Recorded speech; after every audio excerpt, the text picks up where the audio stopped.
They ruled American highways. They hauled the freight that built this country. Their chrome grills, thundering diesels, and rumbling stacks were the heartbeat of every interstate from coast to coast. And then they vanished. Today, you almost never see them. The factories are silent, the badges are dead, and most truckers under 40 have never even heard their names. But these 10 forgotten giants once dominated the roads, and their stories are far stranger than you think. Number 10. Brockway Trucks, the Huskie. Long before chrome bulldogs ruled the East Coast, there was another animal on the prowl, the Brockway Huskie. Founded in Cortland, New York, Brockway Motor Truck Company started life as a carriage works in 1875 under William Brockway, and his son George began building motor trucks in 1909. By the 1930s, Brockway was producing 36 basic models, and they actually developed one of the first sleeper cabs in the mid-1930s, a feature truckers now take completely for granted. Brockway built tough, custom trucks favored by municipalities and loyal Northeast operators. They supplied vocational vehicles to New York City and Philadelphia sanitation departments throughout the 1950s. And during both World Wars, Brockway built military vehicles for the United States Army. In 1956, Mack Trucks purchased Brockway, and that's when the Husky mascot was born. Inspired by Mack's iconic bulldog and the popular TV show Sergeant Preston of the Yukon, the Husky hood ornament first appeared on the 1958 Brockway Model N260TL. For 2 decades after the Mack purchase, Brockway thrived with the popular Model 300 series introduced in 1965 and the legendary Model 758 Packer that hauled garbage through New York's Woodlawn Cemetery and beyond. But economic pressure, a United Auto Workers strike and shrinking margins finally ended production in 1977. The Cortland, New York plant went silent forever. Yet to this day, Brockway has one of the most devoted fan bases in trucking. The town still calls itself Husky Town, USA, and the annual Brockway Truck Show pulls hundreds of these rare survivors out of barns and into the sunlight every August. Number 9. Diamond T, the Cadillac of trucks. If Brockway was the Northeast's workhorse, Diamond T was its showpiece.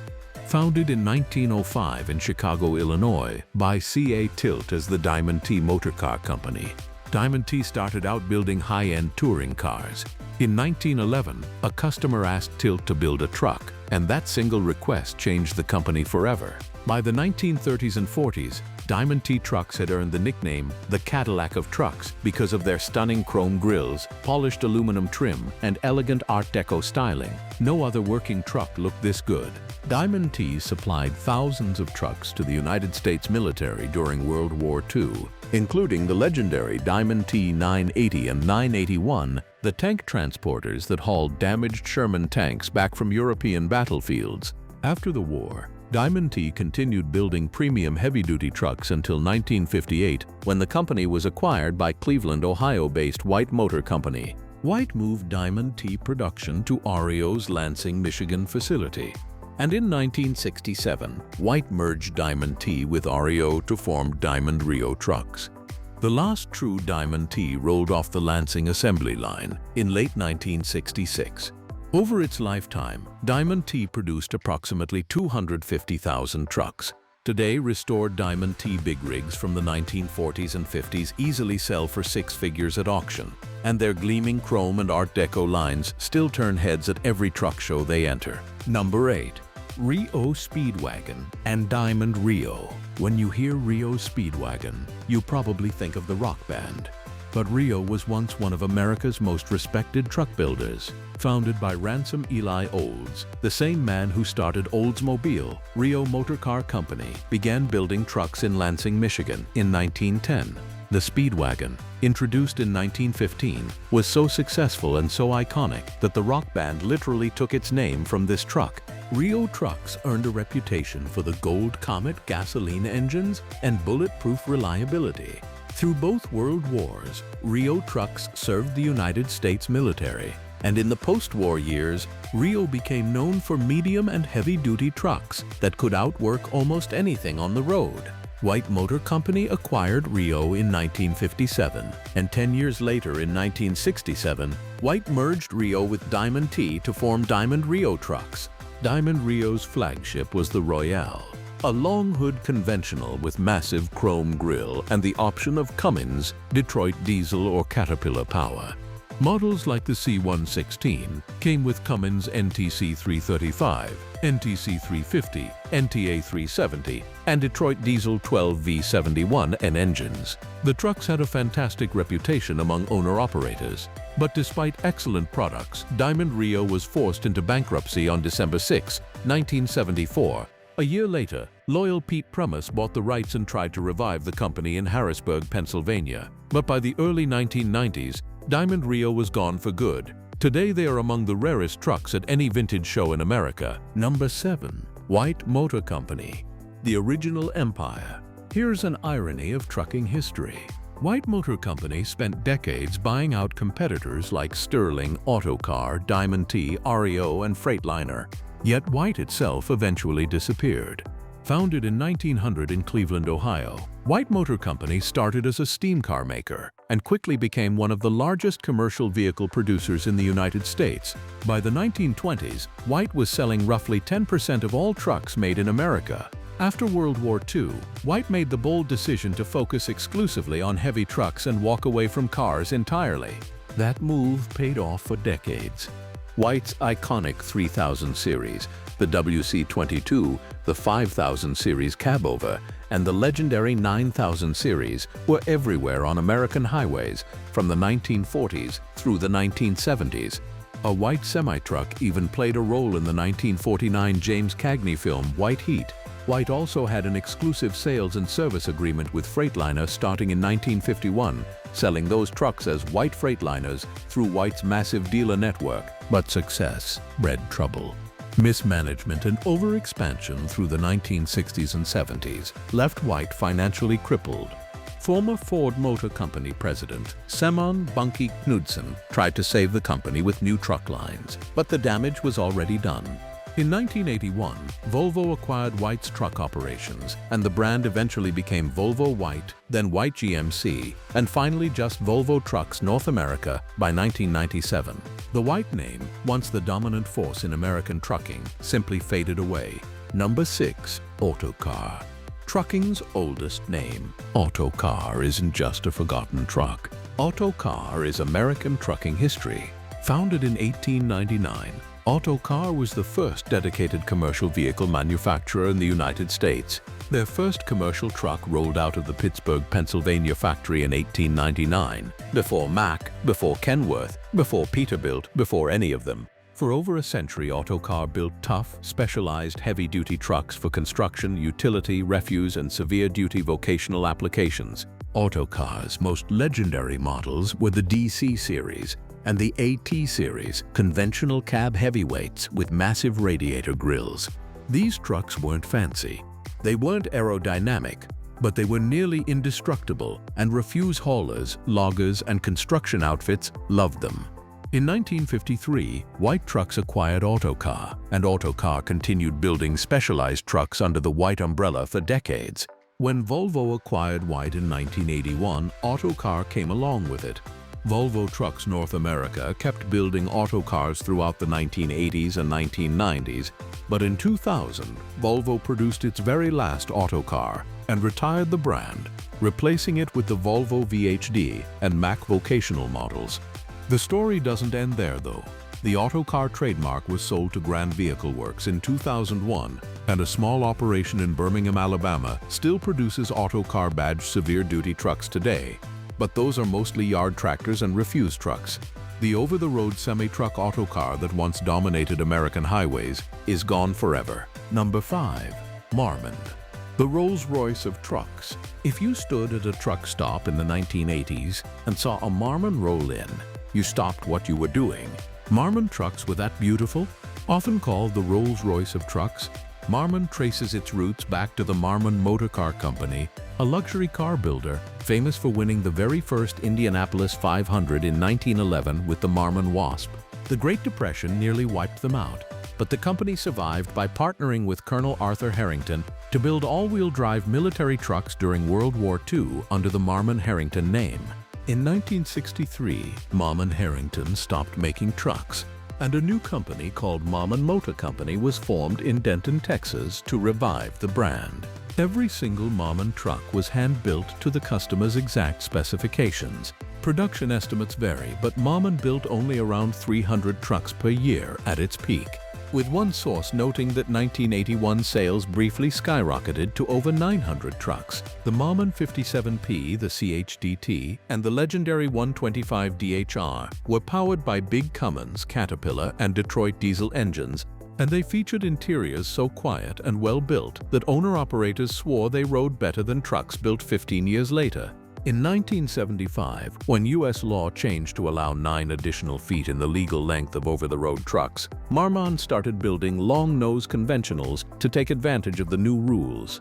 But Marmon's low-volume, hand-built business model couldn't compete with high-volume builders like Peterbilt and Kenworth, offering increasingly comfortable cabs at lower prices.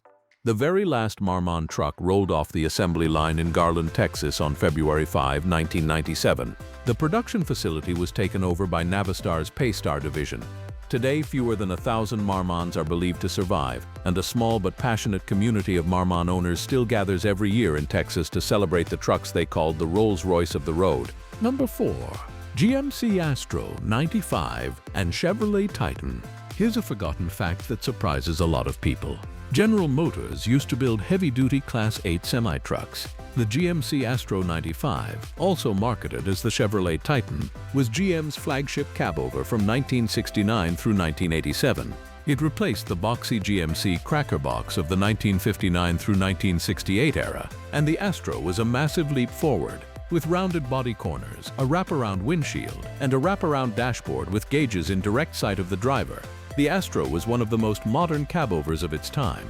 The GMC Astro and Chevrolet Titan were assembled at General Motors' Pontiac Central Assembly Plant in Pontiac, Michigan. They were powered by Detroit Diesel's 671, 8V71, and even the massive 12V71 V12 diesel engines, as well as Cummins and Caterpillar options.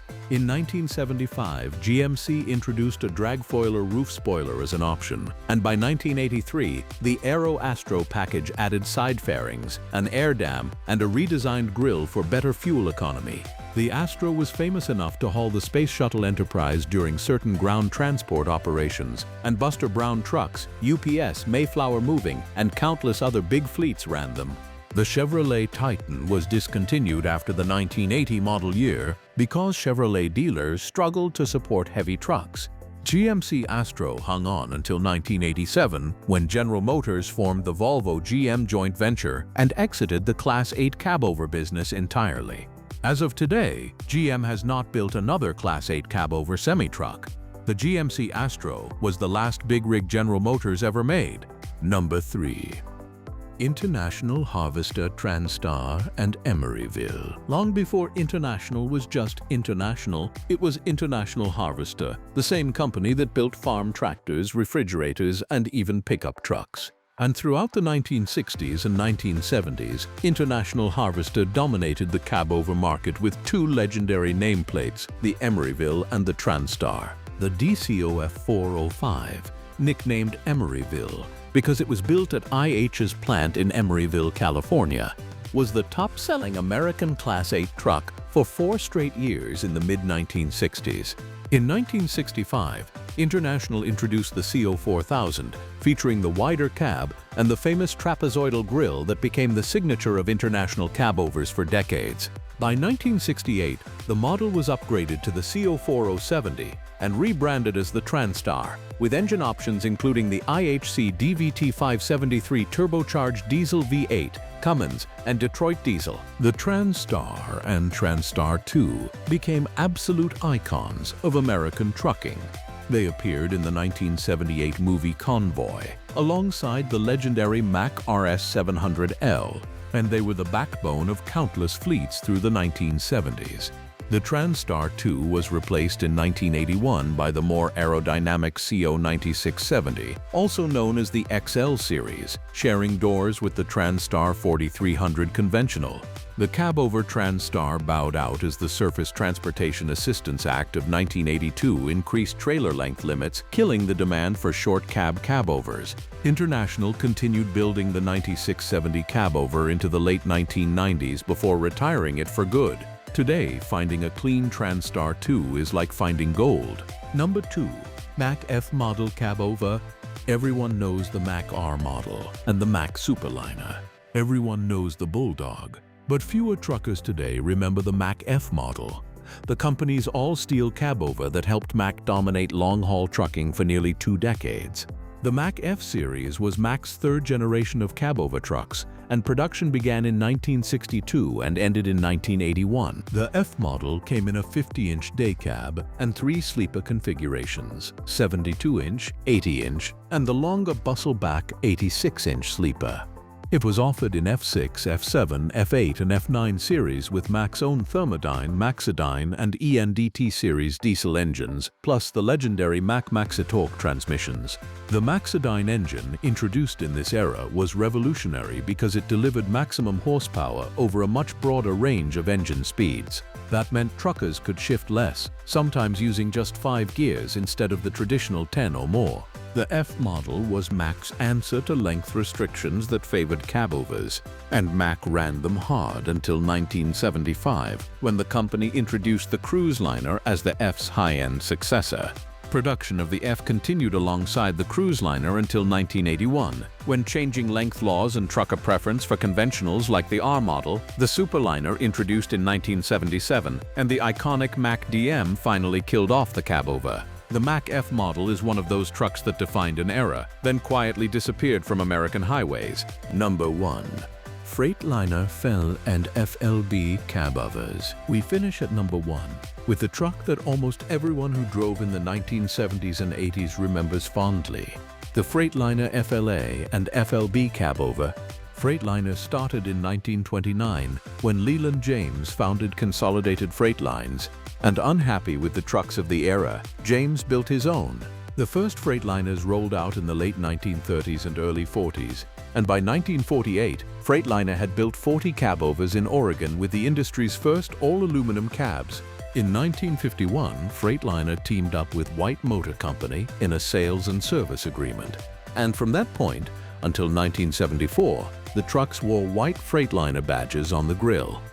The 1954 WTF model established the flat-nose cabover design that would dominate American long-haul trucking for nearly 3 decades. By the 1970s, the FLA, FLB, and the bigger sleeper-equipped Powerliner were absolutely everywhere, the most popular cabover trucks in North America by a wide margin. What made these Freightliners so legendary?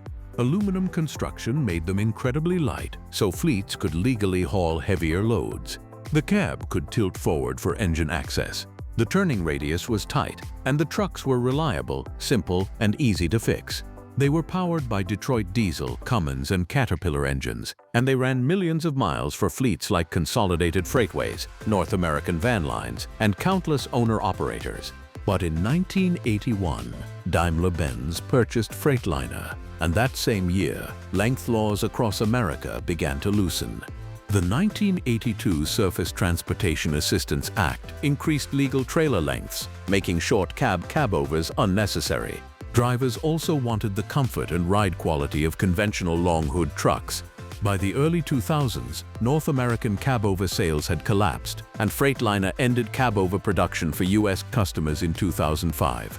The Argosy cabover was built for export markets until 2020, when production stopped completely. Today, a well-restored Freightliner FLA cabover from the 1970s can sell for well over $100,000 at auction.